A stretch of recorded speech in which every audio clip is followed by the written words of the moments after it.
Unclaimed का क्या मतलब होता है, ये आज की इस वीडियो में सीख लेते हैं।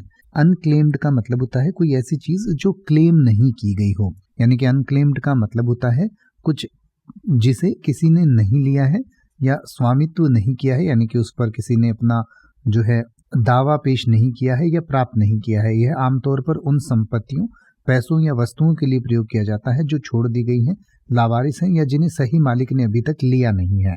यानी कि मान लीजिए कोई आपको बेनिफिट मिला और आपने वो बेनिफिट लिया नहीं, तो वो अभी तक आपका अनक्लेम्ड है, यानी कि आपने अभी उसको क्लेम नहीं किया। यानी जिस चीज़ को क्लेम नहीं किया गया हो उसे हम अनक्लेम्ड कहते हैं। यानी unclaimed refers to something that has not been claimed, owned or collected by anyone.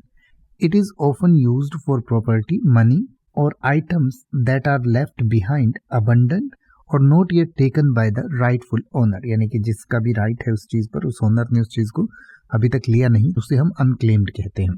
तो आइए इसको कुछ एग्जाम्पल सेंटेंसेस से और अच्छे से समझ लेते हैं। जैसे कि आप कह सकते हैं, the airport has a section for unclaimed luggage left behind by passengers. यानी कि एयरपोर्ट में एक ऐसा सेक्शन होता है जहाँ पर कोई भी ऐसा लगेज छूट जाता है जो उसका मालिक उसे लेकर नहीं गया, तो उसे वहाँ पर रख दिया जाता है। या फिर आप कह सकते हैं, there is a large amount of unclaimed money in old bank accounts waiting for the owners to come forward. यानी कि वहाँ बैंकों में जो है बहुत सारा ऐसा पैसा पड़ा है जिसको किसी ने क्लेम ही नहीं किया है, यानी कि किसी ने उस पर दावेदारी पेश ही नहीं की है।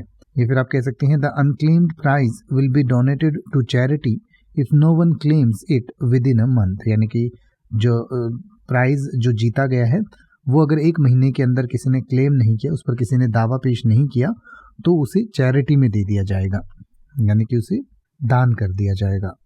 अब आप किसी भी वर्ड का मतलब हिंदी और इंग्लिश में YouTube पर सर्च कर सकते हैं। आपको मेरी वीडियो मिल जाएगी जिसमें आप बिना किसी फालतू बकवास के सीधा उस वर्ड का मतलब समझ पाएंगे। तो ऐसी ही वीडियोस को देखते रहने के लिए चैनल को सब्सक्राइब करें और बेल आइकन को प्रेस करें।